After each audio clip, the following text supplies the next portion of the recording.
Some things in life are just a perfect fit. Fish and chips, salt and pepper, performance cars on racetracks. But then there are some things that very obviously shouldn't go together at all. Cornflakes in your sandwich, donuts in your bacon with mayo, or orange juice on your cereal. The possibilities for weirdly contradictory, oxymoronic combinations extends to the world of cars and includes the new Range Rover Sport SV, a £185,000 hyper SUV pushing the unlikely narrative that a car can successfully combine extreme ruggedness, extreme comfort, and extreme speed. Unlikely, you might think, and yet, with this latest version, Land Rover reckon they've cracked it. They're actually so confident that this is a Range Rover that deserves the word sport in the name that they've brought us to the launch of the car in Portimao, a bloody Formula One circuit. Brave. It shouldn't make sense, but listen to what's powering it, literally. Land Rover's special vehicle operations has gotten rid of the tried and trusted supercharged 5-litre V8 from the old Sport SVR and given the new SV a 4.4-litre twin-turbo V8 making 635 PS and 750 Nm of torque. And needless to say, it's explosive. That engine is an absolute thug of a thing. It's the same one you get in the BMW M5 CS, so you know it just absolutely bangs. 0 to 62, 3.8 seconds, flat out 180 miles an hour. Those numbers aren't quite as impressive as what you find in a Lamborghini Urus Performante or a Aston Martin DBX 707, but trust me, this thing is hauling ass. It's so quick. It's even got an SV mode, so there's a little button at the bottom of the steering wheel which when you press it, sets up the suspension, the steering, the throttle and the gearbox for absolute rage. And probably the coolest thing about it is that it turns the paddles behind the steering wheel red. That's a really cool touch. Right, so it's quick in a straight line. What happens when you chuck it into a corner? My God! Bloody hell! That is a car struggling with its own mass. That little hop and recoil from the steering wheel happens anytime you corner too hard with the traction control switched on. With the ESP in track mode, or better yet switched off completely, the car's chassis is free to play, and it feels slightly less like you're riding a bull that wants nothing more than to kill you. Tell the computers to have a day off and relax, and things become a lot more enjoyable. I mean, you've got to respect it. It's a huge, heavy SUV, but it's actually quite playful. Working overtime to keep the SV upright is a brand new 6D suspension system, seemingly inspired by another British great, McLaren. It still has air springs, but these are kept under control by adaptive dampers that are connected hydraulically. They work by transferring fluid inside the dampers to the sides that need it most. The Sport SV doesn't stay completely flat, but the body control is impressive for its size. The fact it likes to cock a wheel in the air like the best hot hatchbacks seems deeply wrong, but also very right. That suspension actually works so well that they've been able to do away with traditional anti-roll bars. Standard Range Rover Sports do stay pretty flat through the corners, but the hydraulic system in this car seems to react a little bit quicker. They actually send 4,000 Newton meters of force into the suspension to help you resist every little bit of dive and pitch and roll. And credit to them because it really does work. I'm not gonna lie, I was expecting it to fall over completely, but it stays incredibly flat through the corners. Right, we've got a long right-hander leading onto the main straight. What's it gonna do right here? Will it settle down? Look at that. It's just planted, absolutely planted. That is ridiculous. It gets amazing grip from its tyres. The Sport SV can be fitted with Pilot Sport all-terrain rubber or Michelin Pilot Sport 5s developed specifically for this car. With the standard rubber, it'll pull 1.1 Gs in the corners, with the 5s closer to 1.2, sports car territory. Right, what kind of numbers can we do at the end of the main straight? We're doing 230, hard on the brakes. Yeah, do you know what? The brakes work. I actually braked a little bit earlier than what I thought I needed to because I just wasn't expecting this thing to stop. but stop it does. And then there's the steering, which is the quickest there's ever been in any Range Rover. They've actually increased the rack speed from 17.5 to 1 to 13.6 to 1. And when you combine that with the rear wheel steering, it does really turn into corners. Shout out to the gearbox as well. They've recalibrated it so every gear shift is just punchy. You pull that right paddle, it just goes bang. It's a nice touch. Obviously, no matter how much technology you throw at the Range Rover Sport SV, it still has to fight the biggest enemy in the world of sports cars: weight. The standard Sport tips the scales at a minimum of 2,360 kilograms, but with the SV, they've done their best to reduce that.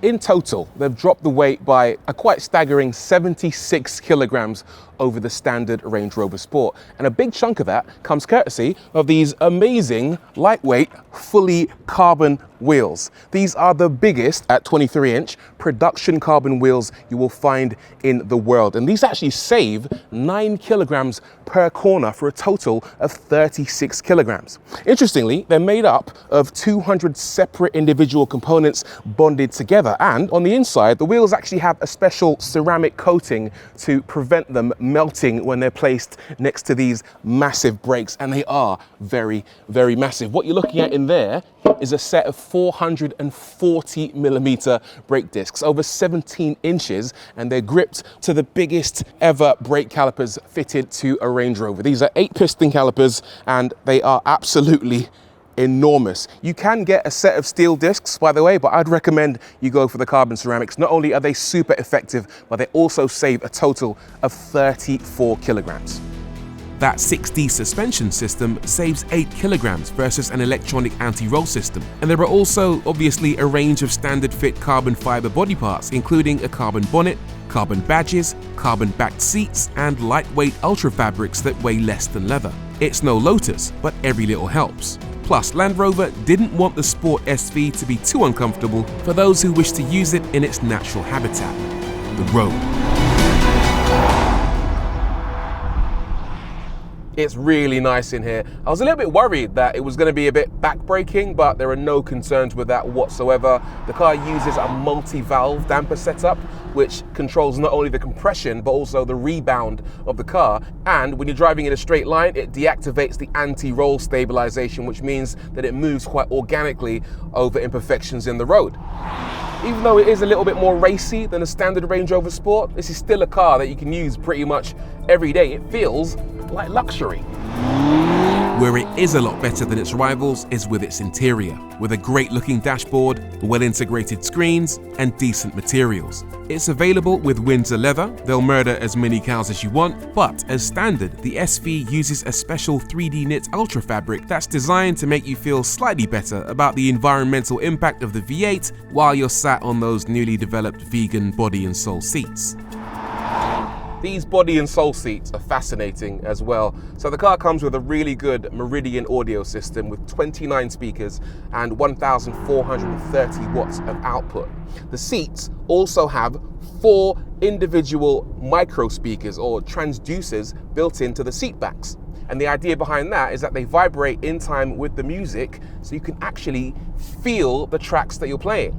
It sounds really good, and Land Rover have also incorporated a special little gimmick called a wellness mode.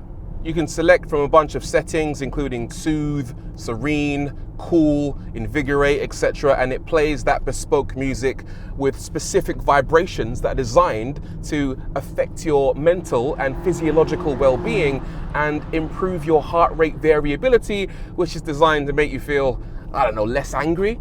Problem is, all of these tracks sound terrible, and all they do is annoy me. What doesn't annoy me is that engine. 4.4 litre V8. It's an absolute peach. Sure, the previous 5 litre supercharged V8 that Land Rover used was a dream engine and it sounded incredible, but this thing, it's not far behind, you know. When you knock it down a couple of gears, put it into SV mode and floor it,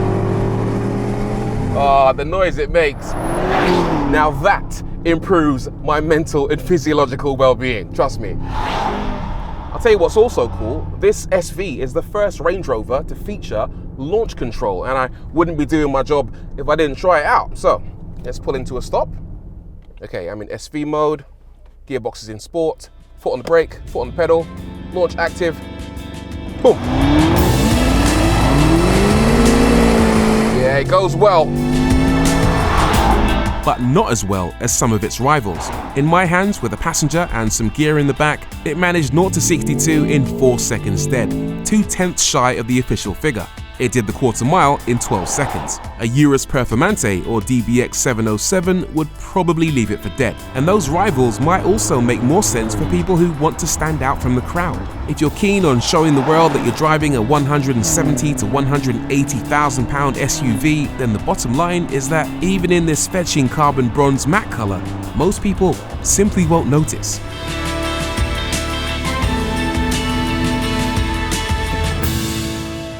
I tell you who is going to notice that you're driving a 170,000 pound Range Rover Sport SV: insurance companies and thieves. Let's talk about thieves first and foremost. Range Rovers are very desirable cars and they're very common as well, so they are a target. You've probably seen in the news that Range Rovers are often among the top most stolen cars in the UK. But luckily, Land Rover have invested over £10 million in making sure that these things aren't as easily stolen. One of the things they've come up with is a new ultra-wideband key. And what this does is it means the car is now impervious to the relay method of attack, where someone pulls up to your driveway and clones your key from inside your house, and you don't even need to keep it in a Faraday pouch. The car is also not susceptible to the OBD2 method, where someone breaks in, puts the dongle into your OBD2 port and clones a new key. All sounds great. The other piece of good news is that you can take your old Range Rover to a Land Rover dealership and they'll update it with the new security systems, so your car is now less likely to be stolen.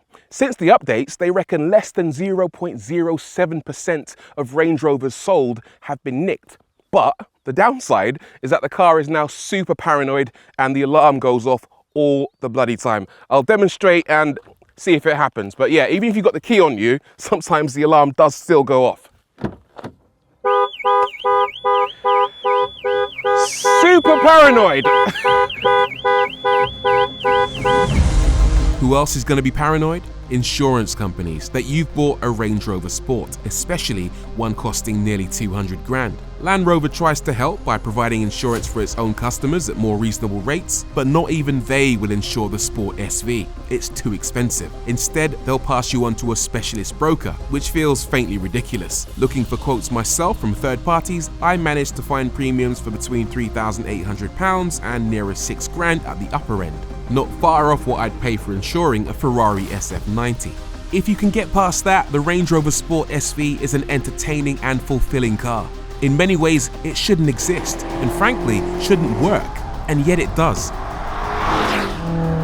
It's a hilarious car to drive, the Range Rover Sport SV. We're used to seeing vehicles that are quick in a straight line. We're used to seeing cars that are quick around corners, or vehicles that can tackle off-road, or vehicles that are luxurious, but it's very rare to find a vehicle that not only does those things together in one package, but also does them all incredibly well.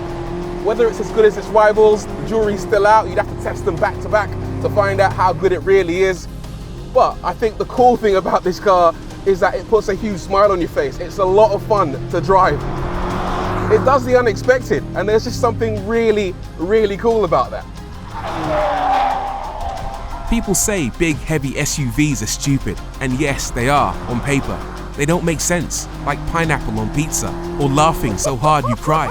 But there's sometimes beauty in that contrast. There's a rush of satisfaction in defying logic, achieving against the odds. And yes, in experiencing a Range Rover that really is sporty. It won't be for everyone, but to me, this is one contradiction that somehow still makes sense.